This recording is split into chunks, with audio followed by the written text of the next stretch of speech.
investigation into the reality of social media algorithms has revealed some pretty grotesque happenings on Instagram. The details are not for the squeamish. Apparently, the app has been automatically helping pedophiles to connect with one another. The researchers at Stanford University and the University of Massachusetts Amherst found that Instagram enabled people to search explicit hashtags such as pedo horror and preteen sex and connected them to accounts that use the terms to advertise child sex material for sale. Such accounts often claim to be run by the children themselves and use overtly sexual handles, incorporating words such as little slut for you. Alex Stamos, who was the chief security officer for Meta until 2018, now leads the Stanford Internet Observatory.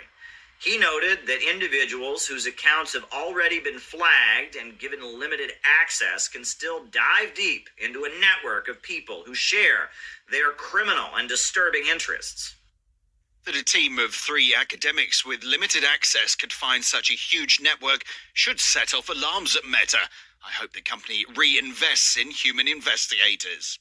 This screenshot illustrates just how easily it works. The EU Market Commissioner says he wants an explanation from Mark Zuckerberg, who is the chair of Meta, the corporation that owns both Instagram and Facebook. He also wants to know what kind of action can be taken to shut these networks down.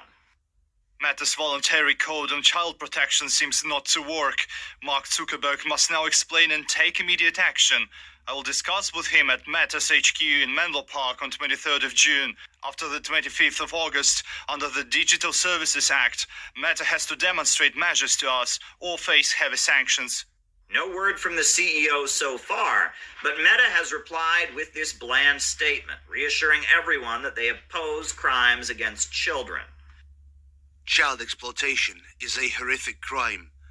We're continuously investigating ways to actively defend against this behavior. Tucker Carlson was not thrilled either. So far this month, the FBI's Washington field office has issued 11 press releases.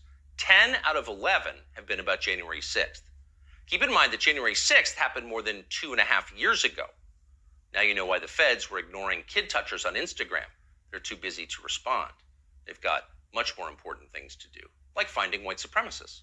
Facebook, YouTube, Twitter, Instagram, they have all been vigilant when it comes to political censorship and shutting down perspectives they consider to be propaganda or disinformation. They are adamant that certain views held by real Americans should not be allowed to be expressed on their platforms.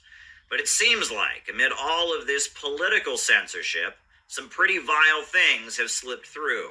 Caleb Maupin, RT, New York.